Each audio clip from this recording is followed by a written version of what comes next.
కులం అనే దానికి ప్రభావితం అయిపోయాం. అది మన సంస్కృతిలో ఒక అంతర్భాగంగా వచ్చేసింది. తల్లిదండ్రుల రూపేనానో, పెళ్లిళ్ల రూపేనా, ఏదో విధంగా కావచ్చు. కొంతమందికి ఫీలింగ్ ఎక్కువ ఉండొచ్చు, కొంతమంది తక్కువ ఉండొచ్చు. బట్ ఏదో ఒక విధంగా ఎక్కువ ఫీలింగ్ తోనో తక్కువ ఫీలింగ్ తోనో, తప్పకో కావాలనో దాన్ని పాటిస్తాం మనం. పెళ్లిళ్ళప్పుడు ఆయా సందర్భాల్లో మనోడు, మన పదజాలం. కులం అనేది తప్పని మనకు తెలుసు కాబట్టే మనం కులం అనే దానికి ఈవెన్ క్రైస్తవ వర్గంలో కూడా కొన్ని కోడ్ లాంగ్వేజ్ పెట్టుకున్నాం. ఈనాడు రిక్షా, ఈనాడు జ్యోతి. అంటే ఈనాడులో 3 అక్షరాలు ఉంటాయి, జ్యోతిలో 2 అక్షరాలు ఉంటాయి. అందుకని 2, 3. సైకిల్ రిక్షా అంటే డైరెక్ట్ గా కులం గురించిన ప్రస్తావన ఉండదు. అది మన చుట్టుపక్కల దోబూచులాడుతానే ఉంటది.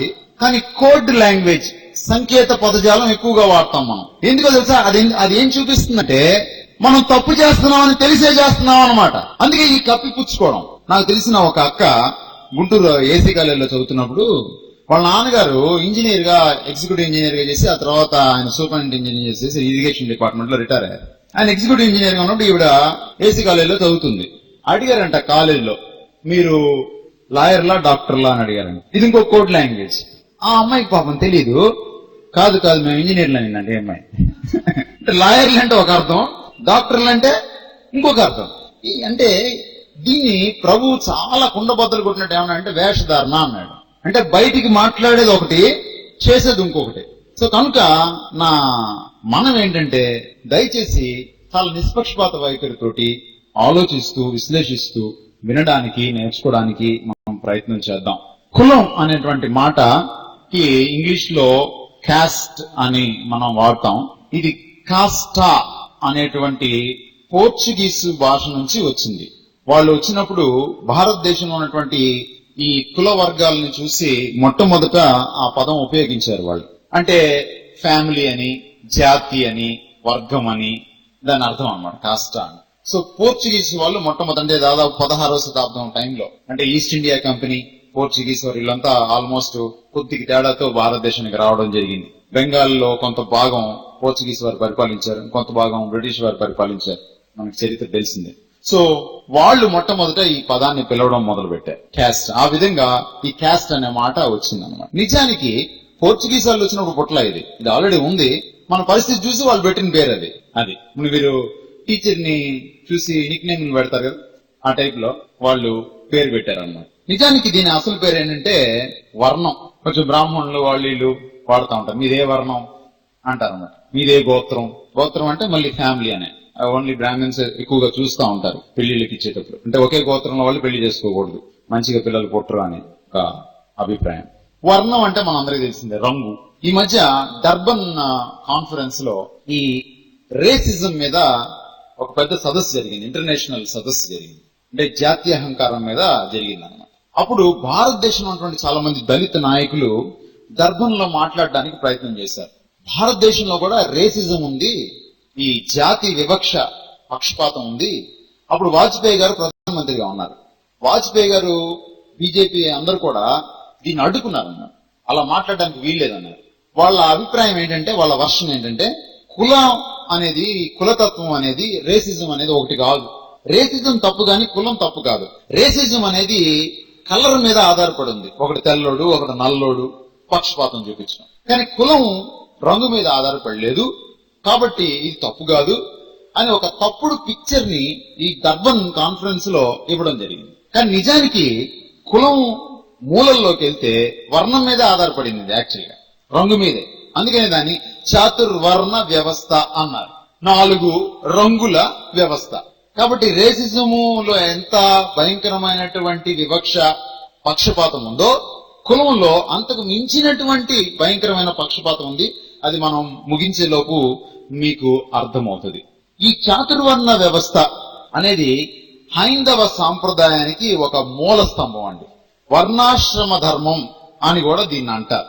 మహాత్మా గాంధీ గారు దీని గురించి కొత్త భాష్యం ఇచ్చి విపరీతంగా పోరాడడం జరిగింది. ఈరోజు భారతదేశంలో స్వాతంత్ర్యం తర్వాత కులం అనేది ఇంకా ఏలడానికి ఒక కారణం మన జాతిపిత మహాత్మా గాంధీ గారు. ఆయన 1932లో పూణే జైల్లో స్వాతంత్ర్య పోరాటానికి ఆయన జైల్లో పెట్టారు. అక్కడ ఉన్నారు ఆయన. అప్పుడు బ్రిటిష్ గవర్నమెంట్ రిజర్వేషన్లు ఇచ్చేటప్పుడు ఒక నిర్ణయం తీసుకుంది. మాంటేగో అనేటువంటి బ్రిటిష్ ప్రధానమంత్రి రౌండ్ టేబుల్ కాన్ఫరెన్స్ అయిపోయిన తర్వాత ఒక డిక్లరేషన్ చేశాడు. ఏమన్నాడంటే ఆయన కులం లేకుండా రిజర్వేషన్ అప్లై చేయాలని, ప్రతి వెనుకబడిన వాడికి అప్లై చేయాలని ప్రయత్నం జరిగింది. అది గాంధీ గారి చెవిలో పడితే ఆయన ఏం చేశారంటే ఆ జైల్లోనే నిరాహార దీక్ష పూనుకున్నారు. ఆయన ఆమరణ నిరాహార దీక్ష అంటే నిరవధిక నిరాహార దీక్షకి ఆయన పూనుకున్నారు. ఆ కారణం చేత అంబేద్కర్ కి ఇటు గాంధీ గారికి మధ్యలో విపరీతమైన గొడవ వచ్చింది. దళితులు విడిపోయారు. చివరికి ఇద్దరి మధ్యలో రాజీ చేయడానికి ఏం చేశారంటే దళితులకి శాసనసభలో ఎక్కువ సీట్లు ఇస్తామని చెప్పి ఈ కులం అనే దాన్ని ఉంచాలి అప్లికేషన్ లో అని నిర్ణయించారు. అప్పుడు గాంధీ గారు ఒక స్టేట్మెంట్ చేశారు. ఆయన ఏమన్నారంటే కులం అనేది తీసేస్తే హిందూయిజం అనేది లేదు, కులం హిందూయిజానికి మూల స్తంభము. కరెక్టే అని చెప్పింది.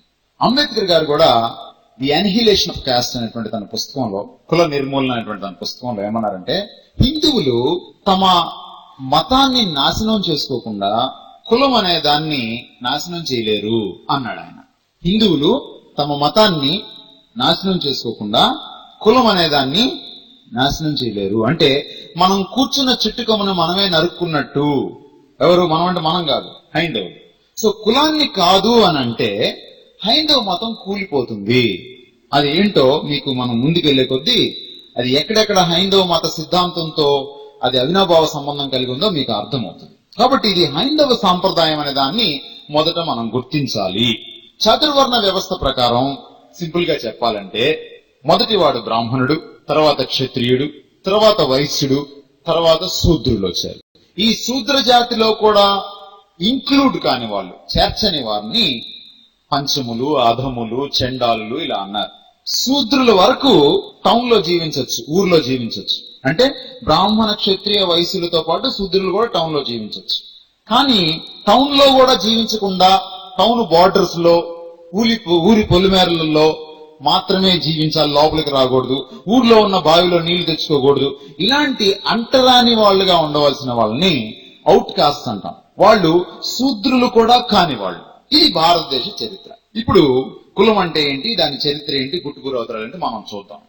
హైందవ ధర్మం ప్రకారం వంశపారంపర్యంగా సంతరించుకున్నటువంటి సమాజంలో ఉన్నటువంటి ఒక స్థానాన్ని కులం అంటారు.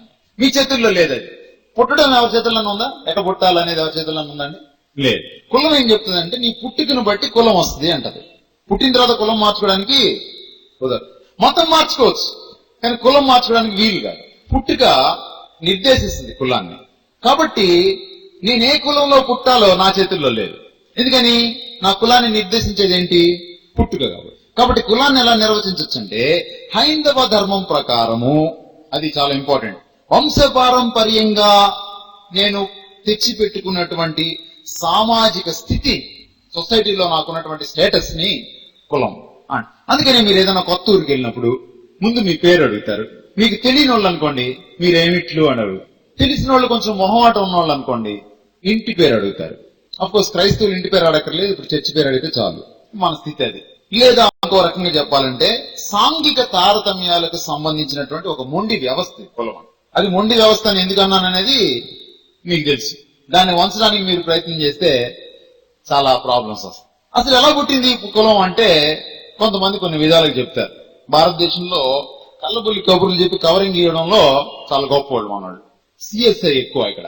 సిఎస్ఐ అంటే చర్చి కాదండి, కవరింగ్ సొసైటీ ఆఫ్ ఇండియా. ఇది ఏంటయ్యా వీళ్ళు చేసే కవరింగ్ అంటే రెండు విషయాలు చెప్తారు వీళ్ళు. ఒకటి ఏంటంటే నాగరిక సమాజంలో శ్రమ విభజన, అంటే ఎవడి పని ఎవడు చేస్తే బాగుంటది, శ్రమ విభజన కోసం కులం వచ్చిందే కానండి. కులం అసలు మొదట బాగా మొదలైందండి, మంచికి మొదలైందండి, తర్వాత చెడిపోయిందండి అని చెప్తారు. మీకు చాలా మంది చెప్పుకుంటారు, ఇందుకు మీరు సాక్షులు. ఏమండి, అవునా కదా? ఎస్. సర్వసాధారణంగా ఈ డైలాగ్ వస్తుంది. అంటే చెడుని కూడా మంచి చేసే ప్రయత్నంలో, తిమ్మిని పమ్మి చేసే ప్రయత్నంలో మసిపూసి మారేడుకాయ చేయడంలో మనం దిట్టలం. కాబట్టి ఏం చెప్తారంటే ఈ మాట చెప్తారు, అది అబద్ధం, సత్యం కాదు. నిజం అంటే ఇప్పుడు నేను చెప్తాను మీకు. రెండవది ఏమంటారంటే కొంతమంది బ్రాహ్మణులు, వయసులు, ఇట్లా కొంచెం అగ్రకులాలకు సంబంధించిన వాళ్ళు ఏమంటారంటే రక్త స్వచ్ఛత కాపాడుకోవడానికి, అంటే రక్తం మలినం అవ్వకూడదు, ఎవడి జాతి వాడికే ఉండాలి. కాబట్టి బ్రాహ్మణుడు వచ్చి బ్రాహ్మణేతరుడు అయినటువంటి, లేకపోతే శూద్ర కులం వాడిని, లేకపోతే నిమ్న జాతి అయిన వాడిని పెళ్లి చేసుకుంటే పాడైపోద్ది రక్తం. అంటే వీడి రక్తం ఏదో చాలా ప్యూర్, వాడి రక్తం ఏదో కాస్త చాలా తక్కువ. నిజానికి బ్లడ్ బ్యాంక్ వెళ్తే అక్కడ ఎక్కువ మంది రక్తం ఈ నిమ్న కులాల రక్తమే ఉంటది. వీడికి ఆపరేషన్ చేసేటప్పుడు నిమ్న కులాల రక్తం ఎక్కిస్తాడు. అసలు మీకు తెలియదు, తెలిసినా తప్పదు. రక్తం మీకు కావాలంటే మీ కులం వాడిని తెచ్చుకుంటే కుదరదు, మీ గ్రూప్ వాడిని తెచ్చుకోవాలి. ఓ పాజిటివ్, బి పాజిటివ్, మా కులమే సార్, మా రక్తమే అంటే కుదరదు, చస్తావు. వేరే వాడి రక్తం ఇస్తే చస్తాం, అంతే జరిగేది. కాబట్టి కులాన్ని బట్టి రక్త నిర్ధారణ లేదు. వీళ్ళేం చెప్తున్నారు, రక్త స్వచ్ఛతను కాపాడడానికి కోసం మేము ఏ జాతి ఆ జాతి పెళ్లిళ్ళు చేసుకోవాలి, విడివిడిగా ఉండాలని మేము చెప్తున్నాం అని అంటారు అన్నమాట. అందుకోసం దీన్ని నిరోధించడానికి కోసం, ఈ రక్తం మలినం అయిపోకుండా ఉండడానికి కోసం కులం అనే దాని వ్యవస్థను సృష్టించామంటారు. అది కూడా అబద్ధమే.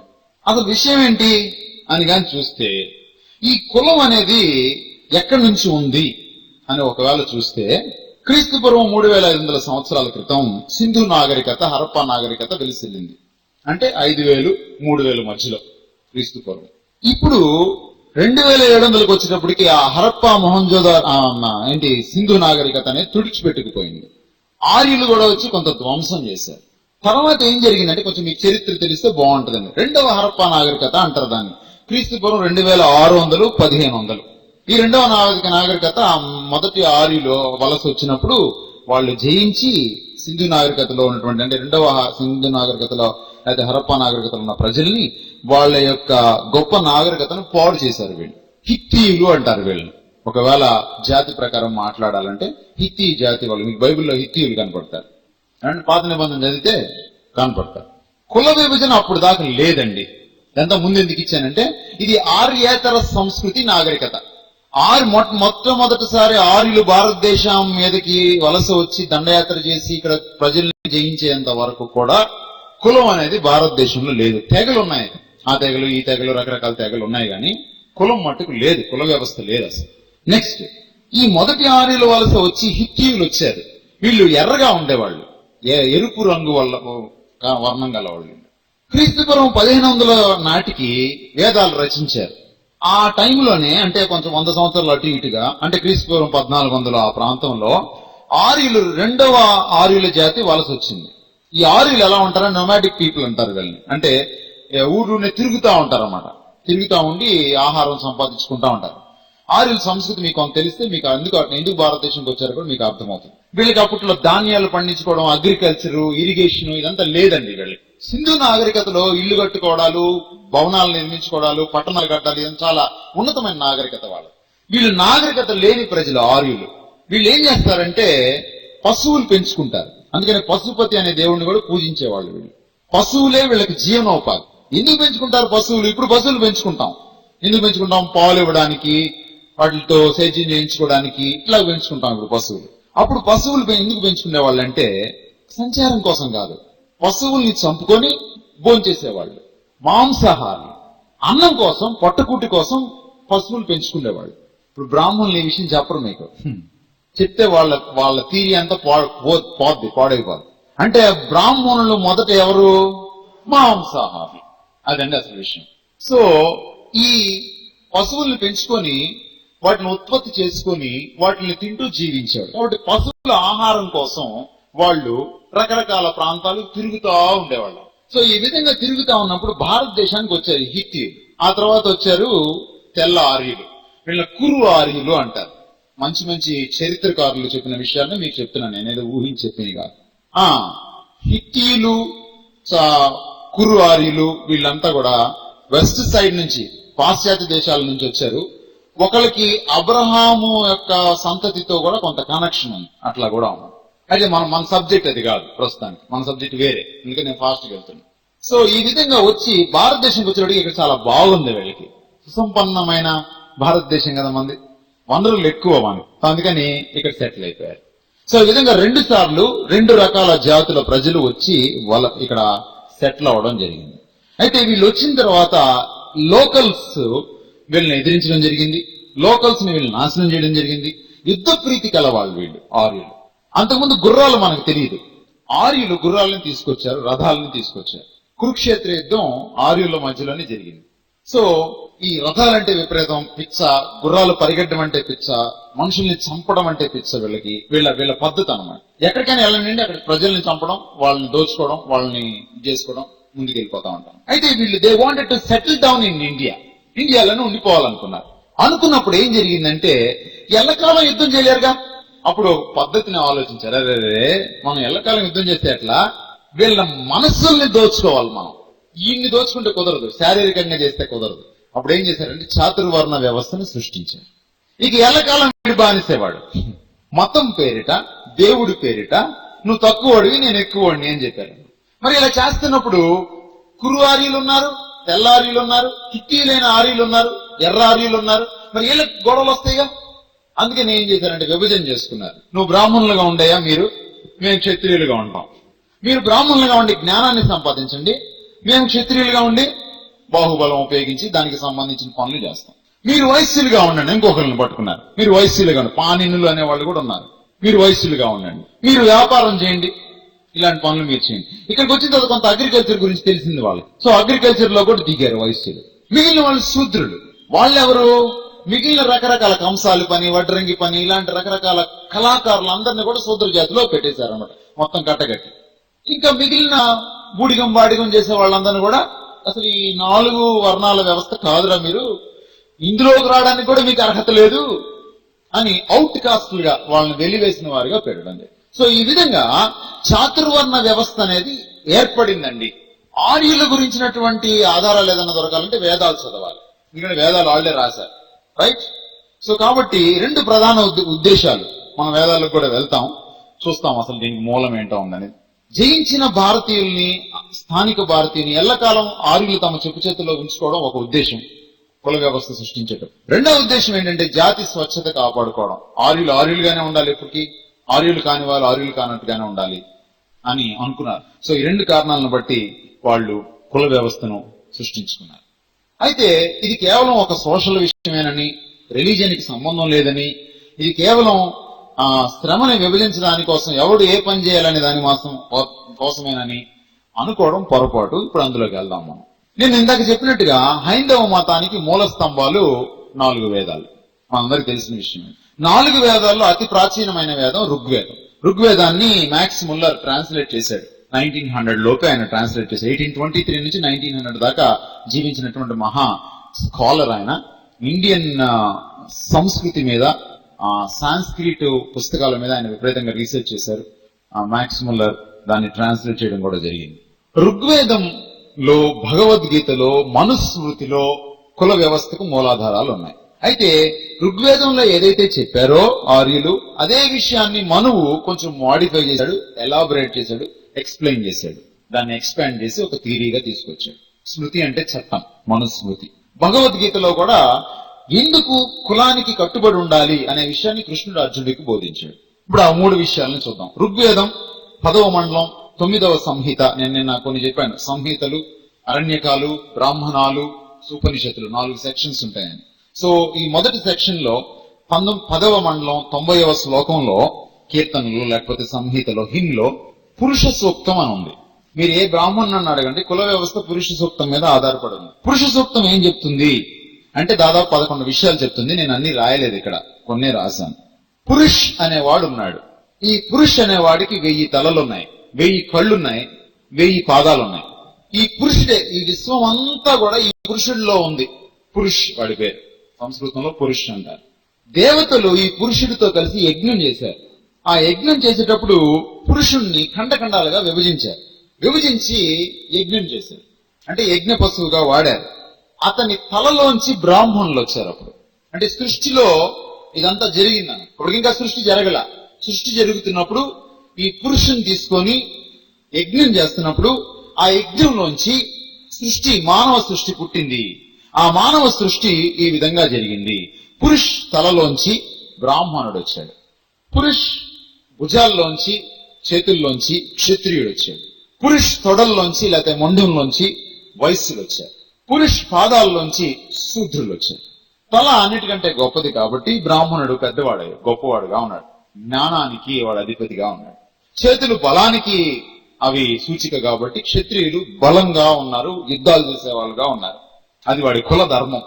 తొడల్లోంచి వచ్చారు కాబట్టి అది స్ట్రెంగ్త్ కి, కాయ కష్టానికి గుర్తు కాబట్టి వాళ్ళు కాయ కష్టం చేసి, వ్యవసాయం చేసి, బిజినెస్ చేసి, ట్రేడ్ ని, ఎకానమీని డెవలప్ చేసే వాళ్ళుగా ఉన్నారు. పాదాలు అన్నిటికీ దోసోహం అదే. కాబట్టి పైనున్న ఈ ముగ్గురిని సేవిస్తూ బతకడమే ఈడి పని. ఎవరు? శూద్రుడు. సో కళాకారులంతా అక్కడ చేరారు. ఇదండి మూలం నంబర్ 1. మూలం నంబర్ 2, క్రీస్తకం 7వ శతాబ్దం 12వ శతాబ్దం మధ్యకాలంలో మనుస్మృతి రాయడం జరిగింది. మనువు రాశాడు దాన్ని. స్వయం ఉనికి ఉన్న నారాయణుడు, దేవుడు తన శరీరం నుంచి నరుణ్ణి సృష్టించాలని అనుకున్నాడు. చూడండి, అపవాది ఎట్లాగా డూప్లికేట్ సృష్టిస్తాడు. నేను చెప్పాను, దొంగ నోటు మంచి నోటికి దగ్గరలో ఉంటుందని. దేవుడు నరుణ్ణి తన పోలిక చొప్పున సృష్టించాడని బైబిల్లో ఉంది కదా. వీళ్ళు చూడండి, తన శరీరంలోంచి సృష్టించాడని. ఇందాకెవరు అడుగుతున్నారు ప్రశ్న దీని గురించి. బైబిల్లో తన స్వరూపంలో సృష్టించాడంటే శరీరంలో సృష్టించాడని కాదు, ఆయన శరీరం ఈయనకి ఇచ్చాడని కాదు, ఆయన స్వభావం ఇచ్చాడని. హిందూ ఆచారం, హిందూ ధర్మం, హిందూ యొక్క ఆలోచన ఏంటంటే భగవంతుడికి శరీరం ఉంటది, ఆ శరీరం నుంచి దేవుడు ఆత్మస్వరూపి. చాలా క్లియర్ కట్ చెప్పేశాడు యేసు ప్రభు. ఇది కౌంటర్ ఫిట్ అనమాట, దానికి డూప్లికేట్. ఇది కొంచెం మాడిఫై చేశాడు అపవాది, తీసుకొచ్చి ఇక్కడ పెట్టాడు. తన శరీరం నుంచి నరుణ్ణి సృష్టించాలనుకున్నాడట. అలా సృష్టించాలనుకుని ఏం చేశాడంటే నీటిని సృష్టించి ఆ నీటిలోకి ఒక విత్తనం వేశాడు. జలం సృష్టించి అందులో ఒక విత్తనం వేశాడు. ఆ విత్తనం కాస్త ఏమైంది, బంగారు గుడ్డుగా బయటకు వచ్చింది. ఒక పెద్ద బంగారు గుడ్డులాగా బయటకు వచ్చింది. ఆ బంగారు గుడ్డులోంచి పురుష్ అనేవాడు వచ్చాడు. ఆ పురుష్ మగవాడు, జాగ్రత్త. అందుకని మనుస్మృతిలో ఆడవాళ్ళని చాలా హీనంగా చూస్తాడు, చాలా హీనంగా శిక్షించమని చెప్తాడు. అతని తల నుంచి బ్రాహ్మణుడు వచ్చాడు, చేతుల నుంచి క్షత్రియులు వచ్చారు, తొడల నుంచి వైశ్యులు వచ్చారు, పాదాల నుంచి శూద్రులు వచ్చారు. ఇది మనువు చెప్పాడు. అంటే 10వ మండలం 90వ సంహితలో ఋగ్వేదంలో చెప్పిన విషయాన్నే ఈయన కొంచెం ఎక్స్ప్లెయిన్ చేసి ఎక్స్పాండ్ చేసి చెప్పాడు. భగవద్గీతలో ఏముందంటే పాపం అర్జునుడు కృష్ణుడి కంటే చాలా మంచోడు. నిజం, అబద్ధం చెప్పట్లా. మీరు భగవద్గీత అయితే మీకు అర్థమైపోతుంది. మహాభారతం విన్నారు ఎప్పుడైనా?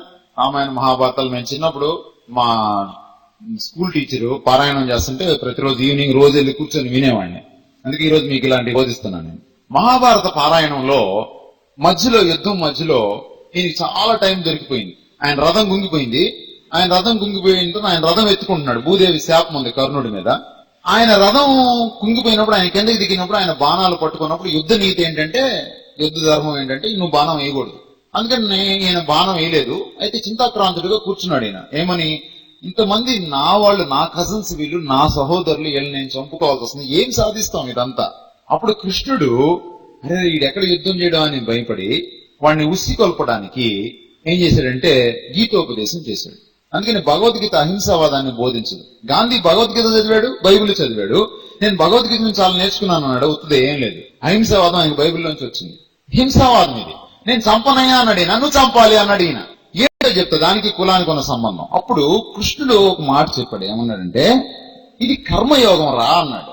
కర్మయోగం అంటే, కర్మ అంటే తెలుసు కదా మనకి, క్రియ. కర్మయోగంలో ఏంటంట, ప్రతివాడు తన విధిని నిర్వర్తించాలి, తన డ్యూటీని చేయాలి. ఇది నీ ధర్మం. క్షత్రియుడిగా, క్షత్రియ కులస్థుడిగా నీ ధర్మం. ఒకటి ధర్మాన్ని ఇంకోటి చేయకూడదు. అంటే బ్రాహ్మణుడి ధర్మాన్ని క్షత్రియుడు చేయకూడదు, క్షత్రియుడి ధర్మాన్ని శూద్రుడు చేయకూడదు. కాబట్టి ఎవడి ధర్మాన్ని వాడు చేయాలి. ధర్మాన్ని చేసినప్పుడే కర్మ ద్వారా భగవంతుడిని తెలుసుకోగలుగుతాం, ముక్తి పొందుతాం. అయితే ఆ ధర్మం కులం నిర్ణయిస్తుంది. నీ కులం ఏంటి? క్షత్రియ కులం. నువ్వు దిగాలు పడి కూర్చుంటే బాణం అయినంటే ఎట్లా రామాయణ? ఇది నీ కర్మ, అప్పు లేదు అని బోధించాడు. ఈ మధ్య కాలంలో నేను గుడ్ ఫ్రైడే రోజున మన విజయనగరంలో ఒక ప్రోగ్రామ్ లో మాట్లాడుతా ఉన్నాను. చాలా మంది బ్రాహ్మణులు కూడా వచ్చారు. హైందవులకి మీటింగ్ పెట్టారు. ఈ పునర్జన్మ వీటి గురించి మాట్లాడుతా ఉన్నప్పుడు ఒక చదువుకున్న ఆయన లేచి ఈ పునర్జన్మ గురించి మాట్లాడుతా ఉంటే నేను చేసిన కామెంట్లకి ఆయన ప్రతిస్పందిస్తూ ఒక మాట అన్నాడు. నేను దోమ గురించి ఒక కామెంట్ చేశాను. ఆయన ఏమన్నాడంటే, సార్ దోమ వచ్చి మనల్ని కుడుతుంది, కుట్టినప్పుడు అది ఇంకా మళ్ళీ ఫర్దర్ గా మంచి చేయడానికి వీల్లేదో మీరు చంపేస్తున్నారు వెంటనే అని అంటున్నారు. కానీ దోమ మంచి చేస్తుంది సార్, దోమ విధి అది, దాని పుట్టుకలో దాని డ్యూటీ అది, దాని జన్మ ప్రకారం అది కుట్టి బతకాలి మనిషిని, కాబట్టి అది మంచి చేస్తుంది అని అన్నాడు ఆయన. అప్పుడు నేను అన్నాను, మరైతే దోమని మీరు చంపుతున్నారా అని అడిగాను. నేను మిమ్మల్ని కుట్టినప్పుడు చంపుతారా అని అడిగాను. నేను చంపేస్తాను సార్ అన్నాడు. మరి మంచి చేసిన దోమని మీరు చంపకూడదు కదా, తప్పు కదా అన్నాను నేను. ఆయన ఏం మాట్లాడలేదు, కాసేపు ఆగిపోయాడు ఆయన. అప్పుడు నేను అన్నాను, దోమ మంచి చేసింది, తన పుట్టుక ప్రకారం విధిని నిర్వర్తించింది, కానీ మీరేమో దోమను చంపేశారు, దాని విధిని నిర్వర్తించకుండా చేశారు మీరు. కాబట్టి ఇప్పుడు మన జాతి గొప్పదా దోమ జాతి గొప్పదా అని అడిగాను. అంటే ఈ హైందవ మతంలో ఈ రీఇన్కార్నేషన్, జన్మ తర్వాత జన్మ ఉంది, జన్మ తర్వాత జన్మ ఉంది, ఈ జన్మలో ఈ కులంలో పుడతావు, ఆ కులం నీ యొక్క డ్యూటీని నిర్వర్తిస్తుంది, ఆ డ్యూటీ తప్ప వేరే డ్యూటీ నువ్వు చేయకూడదు అనేటువంటి కాన్సెప్ట్ ఉందని, దాన్నే భగవద్గీతలో కృష్ణుడు అర్జునుడికి బోధించడం జరిగింది. దాని కర్మయోగం అంటాం. తర్వాత ఈ విధంగా మనం కానీ చూసుకుంటా వెళ్తే ఈ 3 విషయాల్ని ఇప్పుడు మీ దగ్గరికి నేను వద్దాం అనుకుంటున్నా. ఇందాక వాస్తులో నేను మాట్లాడినట్టుగా ఇప్పుడు కులం క్రైస్తవానికి సరిపోయేదా సరిపోదా మీరు చెప్పండి నాకు. ఏమండి, క్రైస్తవ్యం పునర్జన్మ నమ్ముతుందా? క్రైస్తవ్యం పునర్జన్మ నమ్ముతుందా? అంటే ఈ పునర్జన్మ గురించి మాట్లాడుతున్నాను నేను. అంటే యోహాను సువార్త 3వ అధ్యాయంలో పునర్జన్మ గురించి మాట్లాడలా. ఈ పునర్జన్మ నమ్ముతుందా? బైబిల్ ఉందని చెప్తుందా? మనిషి చనిపోయిన తర్వాత ఏమవుతాడు? శరీరం ఏమవుతుంది? మన్ను అయిపోతుంది, ఆత్మ ఆ తర్వాత క్లీన్. అది క్రైస్తవ విశ్వాసం. కులాన్ని నమ్మినోడు తర్వాత మళ్ళీ పుడతానని నమ్ముతున్నాడు. మానవ కోటికి ఇదియే విధి అన్నాడు. మానవ కోటి అందరికి ఒకటే విధి అట సొలొమోను చెప్పాడు. కానీ మనకి ఇక్కడ ఏంటి? కులంలో ఉన్నవాడికి విధి ఇది, కులాన్ని బట్టి విధి మారిపోద్ది మన ఏంటి భారతదేశం. So this is not biblical, ఇది వాక్యానుసారమైంది కాదు. నౌ కులం గురించి కొన్ని విషయాలు చూసి ఆ తర్వాత మళ్ళీ ఈ భగవద్గీత దగ్గరికి అవి చెప్తున్నటువంటి విషయాల దగ్గరికి నేను వస్తాను. కులతత్వం వల్ల ఈ రోజు మనం కొని తెచ్చుకున్నటువంటి కొన్ని పర్యవసానాలు ఏంటి? కులం ఏం చెప్తుందంటే వీడు నీచ కులం బుడిలో పుట్టాడు, వీడు మంచి కులంలో పుట్టాడని విభజన చేస్తుంది కులం. అవునా కదా? ఏమండి, చిన్నప్పటి నుంచి ఒక విషయం నేర్చుకున్నామండి మనం. బ్రిటిష్ వాడిని తిట్టడం నేర్పించారు మనకు బాగా. ఫస్ట్ క్లాస్ నుంచి కూడా ఈ బ్రిటిష్ వాడిని తిట్టడం మనకు బాగా నూరు పోసారు. అందులో ఒకటేంటంటే వాడు విభజించి పాలించాడు అంట. ఎవరు వాడు? బ్రిటిష్ వాడు. Divide and rule. బ్రిటిష్ వాడు ఎప్పుడు వచ్చాడండి భారతదేశానికి? Aunty right, 17th century onwards British వాడు ఇక్కడ ఉన్నాడు. ఈస్ట్ ఇండియా కంపెనీ ఇక్కడ ఉంది, దాని ఉనికి ఇక్కడ ఉంది. వాడు విభజించి పాలించాడని నువ్వు దూషిస్తున్నావు. కులతత్వం ఎప్పటి నుంచి ఉంది? మన చరిత్ర చూసాం. ఆర్యులు వచ్చిన దగ్గర నుంచి, అంటే 1500 క్రీస్తుపూర్వం 1500 దగ్గర నుంచి ఉంది భారతదేశంలో. కులం ఏం చేస్తుంది? విభజిస్తుంది. అసలు ముందు విభజించి పాలించింది ఎవరు భారతదేశంలో? బ్రాహ్మణుడు, ఆర్యుడు. వాడిని నిలబెట్టావు కదా, మరి వీడిని ఏం చేయాలి? యేసు మనకు నేర్పించిందంటే పాపిని ప్రేమించి పాపాన్ని ద్వేషించమని. బ్రాహ్మణుడిని ద్వేషిస్తే ఏం రాదు, బ్రాహ్మణుడి కుల వ్యవస్థను ద్వేషించాలి. కానీ మనం చేసే దౌర్భాగ్యమైన పని ఏంటో తెలుసా? వాడిచ్చిన కులాన్ని తీసుకున్నాం మనం, కానీ వాడింటే పడదు. మీరు ఏ దళిత్ మీటింగ్ కన్నా వెళ్ళండి, ఈ దౌర్భాగ్యత కనపడుతుంది మీకు. సంవత్సరం క్రితం ఒక దళిత్ మీటింగ్ లో అంబేద్కర్ జయంతిలో నేను ఇదే చెప్పాను వాళ్ళకి. అది గ్రేస్ ఆఫ్ గాడ్ వాళ్ళు తీసుకున్నారు, కొంత పాజిటివ్ గానే తీసుకున్నారు. దళితులు ఎందుకు బాగుపడట్లేదంటే భారతదేశంలో బ్రాహ్మణుల్ని ద్వేషిస్తారు, బ్రాహ్మణుడు ఇచ్చిన కులాన్ని ప్రేమిస్తారు. అందుకనే ఎస్సీల్లో ఈరోజు మళ్ళీ డివిజన్ వచ్చేసింది. వచ్చిందా? చంద్రబాబు నాయుడు డివిజన్ తీసుకొచ్చాడా? తెచ్చాడు. మనం ద్వేషించాల్సింది బ్రాహ్మణుని కాదు, కులాన్ని. ఈరోజు మనల్ని విభజన చేసింది, ఇది మొదటి పర్యవసానం. విభజించింది. అగ్రవర్ణం వాడు, నిమ్న వర్గం వాడు అనే కాకుండా, పెద్ద కులం చిన్న కులం, నీచి కులం ఉత్తమ కులం అనే కాకుండా, ఈ క్రైస్తవుల్లో కూడా, లేకపోతే తక్కువ కులం అని పిలువబడుతున్న వారిలో కూడా మళ్ళీ విభజన తీసుకొచ్చింది.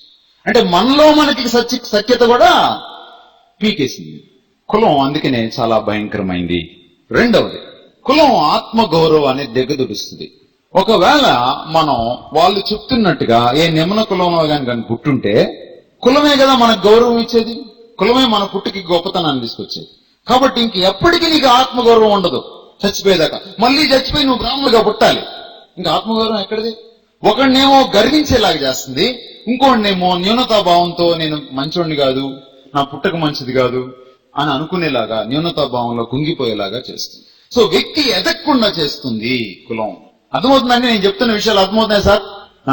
దయచేసి మీరు కనీసం తలకాయ ఊపండి. చిన్నప్పుడు అమ్మమ్మ కథ చెప్తున్నప్పుడు ఊగొట్టేవాళ్ళు కదా, ఒక్కసారి ప్లీజ్. Thank you. కులం వ్యక్తిని జీవితంలో రాణించకుండా అడ్డుపడుతుంది. ఆ కారణం చేత. ఎందుకని తెలుసా? పలాని కులవాణ్ణే పైకి లాగుతా, వేరే కులవాణ్ణి తొక్కేస్తా. మన పరిభాష. ఎన్టీ రామారావు గారు 83లో ఆయన అధికారంలోకి వచ్చిన తర్వాత చాలా కాలం అధికారంలో ఉన్నాడు ఆయన. సచివాలయంలో ఒక ఫైలు చాలా ఫాస్ట్ గా మూవ్ అయ్యేదట. ఆ ఫైల్ మీద ఎస్సీ అని ఉండేదని. అబ్బా ఏంట్రా ఎస్సీలకి ఇంత చక్కగా చేస్తున్నాడు ఎన్టీ రామారావు గారు అని అనుకుంటే చివరికి అసలు విషయం ఏంటంటే సేమ్ క్యాస్ట్. దుర్భాగ్యమైన విషయాలు. ఒక కులంలోనే అందరూ సామర్థ్యం ఉన్న వాళ్ళు ఉండరు. సామర్థ్యం ఎక్కడుంటే దాన్ని బయటికి తీసుకొస్తే అప్పుడు దేశం ముందుకెళ్తుంది. కానీ ఒక కులంలోనే ఇప్పుడు బయటికి తీసుకొస్తున్నారనుకో ఏమవుద్ది? ప్రతి కులంలో ఉంటారు సామర్థ్యం ఉన్నవాళ్ళు. సో మనిషి సామర్థ్యాన్ని పక్కకు నెట్టి కుల రాజకీయాలు ఏం చేస్తాయంటే ఎదగకుండా చేస్తాయి. దేశ ప్రగతిని కుంటు పడేలా చేస్తాయి. అంతేకాదు సమాజంలో మనిషికి స్వేచ్ఛ లేకుండా చేస్తాయి. ఇప్పుడంటే కొంచెం బెటర్ అయింది. బ్రిటిష్ వాడుగానే ఒకవేళ భారతదేశాన్ని పాలించకుండా ఉండుంటే మీరు రిజర్వేషన్స్ అనే దాన్ని ఊహించుకోగలరా? పాఠశాలలు, హాస్పిటల్స్, అన్ని కులాల వాళ్ళు సమానంగా చదువుకోవడం, టౌన్ లో అద్దెకి ఇల్లు దిగడం ఊహించుకోగలరా sir? Never it could not have happened. Nani Palkhivala చాలా గొప్ప మేధావి, ఈ మధ్య చనిపోయారు. భారతదేశంలో సుప్రీంకోర్టులో ఆయన చాలా పేరు మోసిన లాయర్. నాని ఫాల్కీవాలా ఒక ప్రశ్న అడుగుతాడు. ఏమంటాడంటే, was India free before the British Raj? British వాడు వచ్చి రాజ్య పరిపాలన చేయకముందు భారతదేశం స్వేచ్ఛగా ఉందా అని అడుగుతాడు. లేదు ఆయన జవాబు చెప్తాడు. ఈనాటికి ఈ కాస్త స్వేచ్ఛ కూడా దొరికేది కాదు. కులం స్వేచ్ఛను హరిస్తుంది.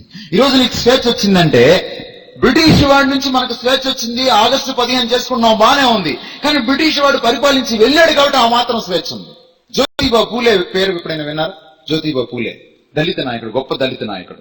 19th centuryలో ఉన్నాడు ఆయన. జ్యోతిబా పూలే ఏమంటాడు తెలుసా? సృష్టికర్త నీకు వందనాలు. నీ సర్వాధికారంలో in your great providence you have brought the British to our country and deliver the oppressed. This is your plan అంటాడు. నువ్వు బ్రిటిష్ వారిని ఒకవేళ తెచ్చుండకపోతే మా గతి ఇంకా వేల సంవత్సరాలు ఇలాగే ఉండేదేమో. Thank you for bringing British into our country అంటాడు. ఈ మధ్య స్టాంపు విడుదల చేశారు ఆయన మీద, మహాత్మా జ్యోతిబా పూలే. భారతదేశంలో ఇద్దరికే మహాత్మాని ఇచ్చారు. ఒకటి జాతిపిత గాంధీ, రెండవది జ్యోతిబా పూలే. ఈ మధ్య విశాల్ మంగళవాడి రాసిన పుస్తకం ఇక్కడ అమ్ముతున్నాం మేము, దాన్ని జ్యోతిబా పూలేకి అంకితం ఇచ్చాడు ఆయన. వై? కారణం ఏంటి? చదువుకుంటే అడుగుతావు, ఆలోచించడం మొదలు పెడితే కులాన్ని ఎదిరిస్తే సమానత్వం వస్తుంది, సమానత్వం వస్తే స్వేచ్ఛ వస్తుంది. కాబట్టి నీకు చదువు చెప్పకూడదు. బ్రాహ్మణుడే గురుకులంలో చదవాలి, క్షత్రియుడే గురుకులంలో చదవాలి, వైశ్యుడే చదవాలి. బ్రిటిష్ వాడు ఏం చేశాడు? అందరు చదవాలి, అమ్మాయిలు కూడా చదవాలి. స్వేచ్ఛ వచ్చింది. ఇదంతా మనకు తెలియకుండా మళ్ళీ ఆ కులం బానిసలోకి మనం వెళ్ళిపోతున్నాం క్రైస్తవులు. చదవండి చరిత్ర, కళ్ళు తెరుచుకుంటాయి. వృత్తి పట్ల గౌరవం, ఆసక్తి లేకుండా చేస్తుంది. నువ్వు ఈ వృత్తి చేయకూడదురా, నువ్వెప్పుడు ఈ వృత్తే చేయాలి. ఎప్పుడు నువ్వు కుండలు చేసి అమ్ముకుండేవాడిగా, కాల్చేవాడిగా ఉండాలి. కుండలు చేసే వాళ్ళలో తెలియగలవాళ్ళు లేరా? గొర్రెలు కాసుకుండే వాళ్ళలో తెలియగలరు లేరా? అద్భుతమైన తెలివితేటలు ఉన్న వాళ్ళు ఉన్నారు. కానీ వాడు ఎప్పుడు అదే పని చేయాలి. కాబట్టి వాడికి విసుగు వస్తుంది, ఆ పని మీద బోరు కొడుతుంది. ఆ పని వాడికి పని మార్చడానికి వీల్లేదు. ఎందుకంటే వృత్తికి కులానికి ముడి పెట్టారు. నీకు ఇష్టమైన పని నువ్వు చేయలేవు, నీకు ఇష్టమైన కెరియర్ నువ్వు ఎంచుకోలేవు. ఈ రోజు మనకు ఆ స్వేచ్ఛ ఉంది, కానీ మళ్ళీ ఆ స్వేచ్ఛను పీకేసుకుంటున్నాం. కులానికి ఓటు వేసి అవినీతిని పెంచి పోషిస్తుంది కులం. ఎందుకో తెలుసా? అగ్రకులం వాడు వీడిని తొక్కుతా ఉన్నప్పుడు వీడేం చేస్తాడు చివరికి? అరే నేను ఎంత నీతికున్నా వేస్తాడే కాబట్టి నేను కూడా పక్కదారి తొక్కాలనుకుంటా, తోచుకుండేలా చేస్తాడు. కులం తారతమ్యాన్ని తీసివేస్తుంది. కాబట్టి ఆ విధంగా ఆర్థిక వ్యవస్థ కూడా దెబ్బతింటది దేశంలో. ఎన్ని క్వశ్చన్స్ ఇక్కడ దాకా నేను ముందుకెళ్ళక ముందు. ఎప్పుడు దళిత్ మూవ్మెంట్ కి ఆయన పునాది వేశాడు. యాక్చువల్గా బహుశా క్రైస్తవ్యంలో ఉన్నటువంటి బైబిల్ బోధ కొంతవరకు ఆయనకు అంది ఉండదని చెప్పగలను. మొట్టమొదట ఋగ్వేదంలో ఉన్నటువంటి 10వ మండలం 90వ సంహితలో చెప్పినట్టుగా భగవంతుడు ఆ విధంగా మానవుల్ని తారతమ్యాలతో సృష్టిస్తే భగవంతుడు ఏమవుతాడండి? సృష్టికర్త ఏమవుతాడు? పక్షపాత అవుతాడు. బైబిల్ ఏం చెప్తుంది? రోమాపత్రిక 2:11 దేవుడు పక్షపాతి కాడు. సో దేవుడి యొక్క స్వరూపాన్నే అది వక్రీకరించి మార్చి అబద్ధం చెప్తుంది. అందుకని కులం బేసికల్లీ రాంగ్. పాపం అనేది మొట్టమొదట దేవునికి విరోధంగా చేస్తాం, తర్వాత మనుషులకు విరోధంగా చేస్తాం. ఇది దేవునికి విరోధమైంది. ఎందుకంటే దేవుడు ఆయన స్వరూపాన్ని మారుస్తుంది. దేవుని స్వరూపాన్ని మార్చడం ఏమంటాం? రోమపత్రిక 1వ అధ్యాయం చదివితే మీకు అర్థమవుతుంది. విగ్రహారాధన. సృష్టికర్తను సృష్టికర్తగానే పూజించాలి, సృష్టికర్తగానే గౌరవించాలి. ఆయన్ని గౌరవాన్ని మార్చకూడదు, ఆయన లక్షణాలని మార్చకూడదు. కులం ఆ పని చేస్తుంది. దేవుడు తలలోంచి ఒకరిని, పాదాల్లోంచి ఒకరిని నీచంగా, ఒకరిని ఉత్తమంగా సృష్టించాడని ఆయన పక్షపాతిగా చిత్రీకరిస్తుంది. That's why it's wrong. Number 2, మనిషిని తన పోలికలో చేసుకున్నాడు దేవుడు. కనుక అతనికి అపారమైన విలువ, గౌరవాలు ఇచ్చాడు. అందుకని అతను చంపకూడదు అన్నాడు, అందుకని అతను దూషించకూడదు, శపించకూడదు. ఈ మాటలు బైబిల్లో ఉన్నాయి. తర్వాత స్త్రీని గాను పురుషుని గాను వానిని చేసెను తన స్వరూపంలో. కాబట్టి స్త్రీకి పురుషుడికి స్వేచ్ఛనిచ్చాడు, ఈక్వాలిటీ ఇచ్చాడు, సమానత్వం ఇచ్చాడు, మనిషికి ఎంతో గౌరవం ఇచ్చాడు. బోత్ మ్యాన్ అండ్ ఉమెన్, స్త్రీకి పురుషుడు. కానీ కులం ఏం చేస్తుంది? ఒకడు తక్కువ వాడిగా పుట్టాడు అని చెప్తుంది. వాడి పుట్టకే మంచి పుట్టక కాదు. అందుకని మనం తిట్టేటప్పుడు కూడా అప్పుడప్పుడు తిడుతూ ఉంటాం కదా, ఏం పుట్టకరా అనేది, పాపం చేస్తున్నాం వాళ్ళని తిట్టేది. పుట్టకని తిట్టారంటే ఎవడైనా పుట్టించిన వాడిని తిట్టినట్టే. గుర్తుపెట్టుకోండి, పుట్టక తల్లిదండ్రుల చేతుల్లో లేదు, పుట్టక పుట్టేవాడి చేతుల్లో లేదు, సృష్టికర్త చేతుల్లో మాత్రమే ఉంది. పుట్టించు వానిని ప్రేమించు ప్రతివాడు పుట్టించిన వాని మూలముగా పుట్టిన వానిని ప్రేమించును. 1 యోహాను 5:2. సో పుట్టించిన వాడిని గౌరవిస్తే పుట్టించిన వాడు పుట్టించిన వాడిని గౌరవిస్తాం. పుట్టించిన వాడు పుట్టించిన వాడిని తప్పుపడితే వాడిని గౌరవించకపోతే పుట్టించిన వాడిని తప్పుపట్టినట్టు, గౌరవించినట్టు కాదు. కులం మనిషి గౌరవాన్ని పాడు చేస్తుంది. నీచ పుట్టుకు పుట్టావని దూషిస్తుంది. తప్పు, వాక్యం దాన్ని తప్పు పడుతుంది. నెంబర్ 3, మనం ఎంచుకోవాల్సిన దానికంటే ఎక్కువగా ఎంచుకోకూడదు, ఎక్స్ట్రా చేయకూడదు అని చెప్పాడు పౌలు. సింపుల్ గా చెప్పాలంటే రోమపత్రికలో. కులం ఏం చేస్తుంది? అగ్రవర్ణ కులస్తులు లేకపోతే అగ్రవర్ణానికి సంబంధించిన వాళ్ళు ఎట్లా ఫీల్ అవుతారు? మోరెత్తుకొని తిరుగుతుంటారు, ఇరుసుకొని తిరుగుతుంటారు. మిగిలిన వాళ్ళు ఎలా ఉండాలి? ఇలా వెళ్ళాలి. మధ్య చనిపోయారు పాపం పరిటాల రవి గారు. ఆయన ఇంటి మీద ఎవడన్నా వెళ్ళాలంటే చెప్పులు తీసేసి వెళ్ళాలి. అక్కడ చెప్పులు తీసున్నారో చెప్పులు వేసుకుని ఉన్నాడో మనకు తెలియదు. ఆయన ఏంటా గర్వం? ఇద్దరిది ఒకటే పుట్టక కదా, ఇద్దరిని తన స్వరూపంలోనే చేశాడు కదా ప్రభు. కులం ఇలాంటి వాటిని పెంచి పోషిస్తుంది. గర్వానికి తార్కాణం, అది గర్వానికి మూలంగా ఉంటుంది. చూద్దాం కొన్ని విషయాలని. బైబిల్ మనుషులందరినీ సమానం అని బోధిస్తుంది, కులం అసమానులు అని చెప్తుంది. బైబిల్ ఏం చెప్తుంది, కులం ఏం చెప్తుందో ఇప్పుడు చూద్దాం. మీ నోట్స్ చూడండి దయచేసి. స్త్రీ పురుషులు ఇద్దరిని దేవుడు తన పోలికలో సృష్టించాడు. నెంబర్ 1, ఆ విధంగా సమానత్వం ఇచ్చాడు. ఒక్క మనిషి నుంచే సమస్త జాతిని వచ్చింది కాబట్టి అందరి రక్తం ఒక్కటే, రక్త స్వచ్ఛత లేదిక, జాతిని కాపాడుకోవడం లేదిక. ఒక్క ఆదాము నుంచి అందరూ వచ్చారు. ఒకడు తలలోంచి రాలేదు, ఒకడు పాదాల నుంచి రాలేదు, సమానంగా వచ్చారు. సృష్టికర్త సమానంగా చేశాడు అందరినీ. అందరూ దేవుని పిల్లలు కావడానికి సమాన అవకాశం ఉంది. తన్ను ఎందరు అంగీకరించిరో వారికి అందరికీ. ఇందులో అన్ని కులాలు వస్తాయండి? వస్తాయా? మరి బ్రాహ్మణ కులం నుంచి ఎవడన్నా మార్మన్స్ పొందే వాడికి ఎందుకు పెద్ద పట్టం కట్టేస్తారు మీరు? ఏం చేసుకున్నాడు అతను? ఎవరు గొప్పతనం అది? బ్రాహ్మణుడు మార్మన్స్ పొందాడంటే బాగుంది, చాలా గొప్ప సాక్ష్యం సరైంది. ఏ విధంగా గొప్ప సాక్ష్యం? కులం గొప్పది కాబట్టి. దరిద్రమైన అలవాట్లు కదా. ఆడు పాపి మార్మన్స్ పొందకపోతే వాడికి నష్టం. అందరికీ సిలువ కావాలి. In what way he is great? No way. ఒక దళితుడు ఎంత పాపో, ఎంత సిలువ అవసరమో, ఒక బ్రాహ్మణుడికి అంతే విధంగా సిలువ అవసరం, అంతే పాపతనం.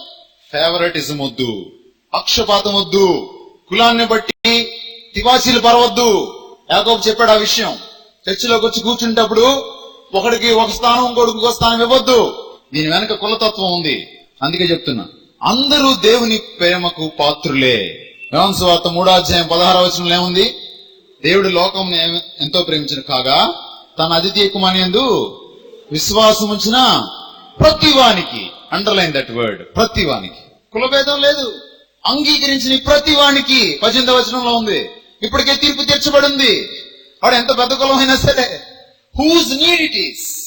ఎవరి అవసరం సార్ అది? అతని అవసరం. No way. సమానం చేస్తుంది. సిలువ మనందరినీ సమానులుగా నిల్చోబెడుతుంది. సృష్టి, దేవుడు సృష్టించిన తీరు మనందరినీ సమానంగా నిల్చోబెడుతుంది. మనలో ఉన్న పాపం మనందరినీ సమానులుగా నిల్చోబెడుతుంది. ఏ భేదము లేదు, అందరూ పాపము చేసి. ఒకవేళ భారతదేశంలో ఆ వాక్యాన్ని రాయాలనుకోండి, ఎలా రాస్తారు? ఏ భేదము లేదు, అన్ని కులస్తులు కూడా పాపము చేసి. అవునా కదా? 3 things: the way God created us, the nature of man, and the need of the cross. దేవుడు మనం సృష్టించిన తీరు, మనం సమానులం అని చెప్తుంది. మనందరం పాపం చేశాం కాబట్టి సమానులం అని చెప్తుంది. మనందరికీ సిలువ కావాలి కాబట్టి వేరే మార్గం లేదు కాబట్టి సమానం అని చెప్తుంది. మరి ఇంకా కులంకి తావేది? మరి ఎందుకు ఈరోజు చర్చి పేరు చెప్తే కులం పేరు ఎలా చెప్పగలుగుతున్నాం? సిగ్గుపడద్దా? నన్ను అడిగితే మనం గోని పట్టుకొట్టుకుని బూడిదేసుకుని ఉపవాసం ఉండాల్సిన సమయం వచ్చింది. దేనికోసమో కాదు. మీరు ఇలాగే కంటిన్యూ అయితే ఇకాబోధు జరుగుద్దా జరగదా ఇక్కడ చెప్పండి? ప్రభు వెళ్ళిపోడా మీ దగ్గర నుంచి? మన సంఘాల్లో ఉంటాడా ప్రభు? సీరియస్ గా తీసుకోండి పాస్టర్లు, దయచేసి సీరియస్ గా తీసుకోండి ప్లీజ్. దేవుడు మొత్తకు ముందే దయచేసి ఎదుటి వారిని మనకు ఇంత యోగ్యులుగా ఎంచుకోమని ఉంది. అతిశయిస్తే కులంలో అతిశయించడానికి వీల్లేదు, ప్రభువునందే అతిశయించాలి. ఇప్పుడు చదివిన వాక్యాలన్నింటికీ కులం వ్యతిరేకంగా ఉందా లేదా చెప్పండి సార్? ఏమండి, మీరు ఒక్కొక్క వాక్యాన్ని తీసుకొని చూడండి, నేను చూపించింది ప్రతి దానికి వ్యతిరేకంగా ఉంది. ఏం చెప్తారో తెలుసా? కులానికి మోక్షానికి కూడా వాళ్ళు లింక్ పెడతారు. శూద్రుడట ఈ పైనున్న ముగ్గురిని సేవిస్తూ ఉంటేనట, ఆ సేవించేటప్పుడు చిత్తశుద్ధితో సేవిస్తేనట, నెక్స్ట్ జన్మలో ఇతగాడు బ్రాహ్మణుడిగానో క్షత్రియుడిగానో పుడతాడట. అప్పుడు వాడికి ఎక్కువ ఛాన్స్ దొరుకుద్దట పుణ్యం చేయడానికి. అప్పుడు దాకా వాడు చేసే పుణ్యం ఒకటే, పైన ముగ్గురిని సేవించే పుణ్యం, అంతే వాడు చేయగలిగిన పుణ్యం. అప్పుడట నువ్వు మంచి చేస్తేనట ఇక మళ్ళీ పుట్టవాడు. చూసారా? అంటే కులానికి రక్షణకు కూడా లింక్. ఎంత దౌర్భాగ్యం అయిపోయిందంటే కులం పేరిట చర్చిలు కడుతున్నారు. నాకు తెలిసిన ఒక చర్చ్ ఉంది ఒక ఊర్లో, కొంచెం పెద్ద కులం వాడినే స్పీకర్ గా పిలుస్తారు అక్కడికి. ఆ చర్చిలో పెద్ద కులం వాళ్ళే మెంబర్లుగా ఉంటారు. ఆ ఏ కులం కూడా చెప్పడం నాకు ఇష్టం లేదు. పెళ్లిళ్ళకి వాళ్ళకే ఇచ్చుకుంటారు. ఎంత దౌర్భాగ్యకరమైన విషయం. God is looking at us. దేవుడు చూస్తున్నాడు. జీవం గల దేవుని చేతిలో పడటం చాలా భయంకరం. ఆయన స్వభావాన్ని కించపరిచిన, ఆయన సృష్టించిన తన పోలికలో ఉన్న మనిషిని కించపరిచిన దేవుడు ఊరుకోడు. Please please be careful. Any questions before I close? అలవాట్లలో వచ్చినటువంటి ఒక ఇబ్బందిని పడ్డానికి మనం ఇష్టపడలేమా? ఆఫ్టర్ ఆల్ ఎన్ని సాకులు బ్రదర్, మనోళ్ళు చెప్పే సాకులు అంటున్నాను నేను. ఈ సాకు నేను విన్నాను, వెనకేం కాదు. మా ఇంట్లో కులాంతర వివాహాలు జరిగాయి. ఇబ్బంది ఎప్పుడు వస్తుందో తెలుసా? అలవాట్లను బట్టి రాదు, వైఖరిని బట్టి వస్తుంది. మిషనరీకి వెళ్తాం ఇంకో చోటకి, అక్కడ అలవాట్లు వేరుగా ఉండవా? అమెరికాకి వెళ్తారు మీరు, మీ పిల్లల్ని పంపిస్తున్నారు అమెరికాకి, అలవాట్లు వేరుగా ఉండవా? ఇబ్బంది రావట్లేదా? డబ్బు సంపాదించాలిగా. మరి అక్కడైతే అలవాట్లు వేరుగున్నా పర్లా, సాకులు గది. ఒకవేళ నీకు నిజంగా ఇబ్బంది అయితే ప్రభు కోసం ఆ ఇబ్బంది పడలేవు. ఆయన ఎంత ఇబ్బంది పడ్డాడు నీకోసం? ప్లీజ్, ఎవరిని మోసం చేస్తాం సార్ మనం? ప్రభు హృదయాన్ని చూస్తాడు. నన్ను మోసం చేయగలరేమో, ఆయన చేయలేరుగా. కంకణం కట్టుకుందాం. మీ చేతుల్లో ఉన్నంత వరకు కులం పేరు ఎత్తడానికి వీల్లేదు, కులం డిస్కషన్స్ రావడానికి వీల్లేదు. నా దగ్గరికి ఒక తమ్ముడు వచ్చి, అన్నా ఒక మ్యాచ్ చూడన్నా, నేను పలానా అన్నా అన్నాడు. వెంటనే చెప్పాను అతనికి, ఈ పలానా అనేటట్టయితే నా దగ్గరికి రావద్దాను దయచేసి. Please take stand in different areas. అది మ్యారేజెస్ కావచ్చు, అది ప్రజల్ని రకరకాల లావాదేవీల్లో డీల్ చేసే విషయం కావచ్చు. అలా మనం చేసి ప్రాక్టికల్ గా జీవించకపోతే ఈ ప్రపంచం నమ్మలేదు ప్రభువుని. ప్రపంచం వెళ్ళడం కాదు, ప్రపంచం ప్రభువుని నమ్మలేదు. అది అర్థం చేసుకోవాలి. కులానికి అతీతంగా ప్రభువు వలె మనం ఒకరినొకరు ప్రేమించుకున్నప్పుడు మనం ఆయన శిష్యులమని లోకం తెలుసుకుంది. అప్పుడే తెలుసుకుంది. లేకపోతే ఇంకా ప్రేమకు అర్థమేముంది చెప్పండి? ఒకరి అలవాట్లకి ఇంకొకరు అలవాటు పడడంలోనే ప్రేమ. వ్యక్తిని బట్టి వ్యక్తికి అలవాట్లు మారవా? మారుతాయి. ఎందుకు మారు? ఒకళ్ళు మంచినీళ్ళు గ్లాస్ తాగి కింద పెడతారు, ఒకళ్ళు పైన పెడతారు. ఒకళ్ళు కడుక్కోకుండా తాగుతారు, ఒకళ్ళు కడుక్కొని తాగుతారు. అది కులాన్ని బట్టి కాదు, ఒక కులంలోనే వ్యక్తులకి క్లాష్ వస్తుంది. భార్య భర్తలకి కొట్లాటలు రాలేదు ఎప్పుడు? అలాంటి విషయాలు వస్తాయి. పేస్ట్ సరిగా పెట్టలేదని విడాకులు ఇచ్చిన సందర్భాలు ఉన్నాయి, పేస్ట్ కి మూత పెట్టలేదని. మరి అప్పుడు వచ్చే ఇబ్బందులు కానీ ఇంకా పెళ్లి చేసుకోకుండా ఉంటావు మరి? అదే అది కుదరదు. సో సాకులు చెప్పకుండా మనం ప్రభు, అది కష్టమైనా సరే గుర్తు పెట్టుకోండి, ప్రభు కృపనిచ్చేవాడు, కృప చేత బలపరిచేవాడు. మన బలహీనతల్లో ఆయన బలంగా ఉండేవాడు. కాబట్టి మీరు కులం కోసం ఇబ్బంది పడతాను, కష్టపడతాను, త్యాగం చేస్తాను అంటే తన కృపతో మిమ్మల్ని బలపరుస్తాడు. ఆ కష్టంలో మీరు ఆనందించేలా చేస్తాడని. తన కోసం మీరు గాని స్టాండ్ తీసుకోగలిగితే మీ పక్షాన్ని నిలబడతాడని. చూపిద్దాం ఈ భారతదేశానికి కులానికి అతీతమైనటువంటి క్రైస్తవ్యాన్ని, ప్రేమను, నిస్వార్థతను చూపిద్దాం ఈ భారతదేశం. అది పాస్టర్ల చేతిలో ఉంది. నాయకుడిని బట్టి మంద ఉంటది. ప్లీజ్ ప్రార్థన చేసుకుందాం. ప్రతి వాని మోకాలను యేసు నామమున వంగునట్లు, ప్రతి వాని నాలుకయు యేసుక్రీస్తు ప్రభు అని ఒప్పుకొనున్నట్లు దేవుడు ఆయనను అధికముగా హెచ్చించి ప్రతి నామమునకు పై నామమును ఆయనకు అనుగ్రహించను. ఫిలిప్పీ పత్రిక 2వ అధ్యాయము 9-11 వచనములు. కన్న కొడుకుకే కుల వెలి వేత, కన్న కడుపులో సిలువ కత్తి కోత.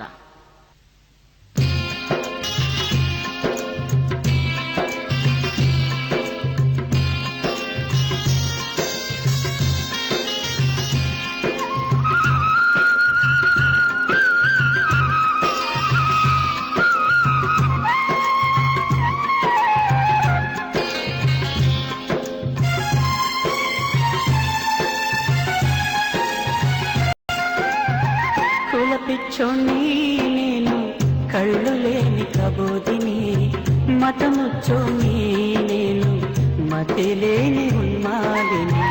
ప్రభుదేవా పరలోక రాజా, నీ రాజ్యములో నన్ను చేర్చుదేవా.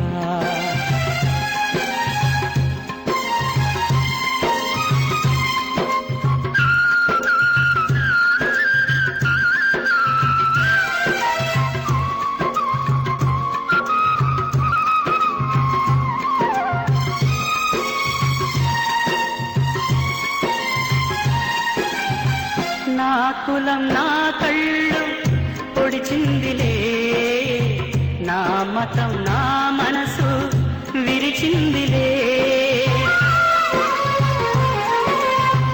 నా కులం నా కళ్ళు పొడిచిందిలే, నా మతం నా మనసు విరిచిందిలే. కులముఖ కల్పనయే, మతముఖ మతి భ్రమయే, కులవెలి మత బలి మోసం మోసమేలే. కుల పిచ్చోణ్ణి నేను, కళ్ళు లేని కబోదిని, మతముచ్చోని నేను, మతి లేని ఉన్మాదిని. ప్రభుదేవా పరలోక రాజా, నీ రాజ్యములో నన్ను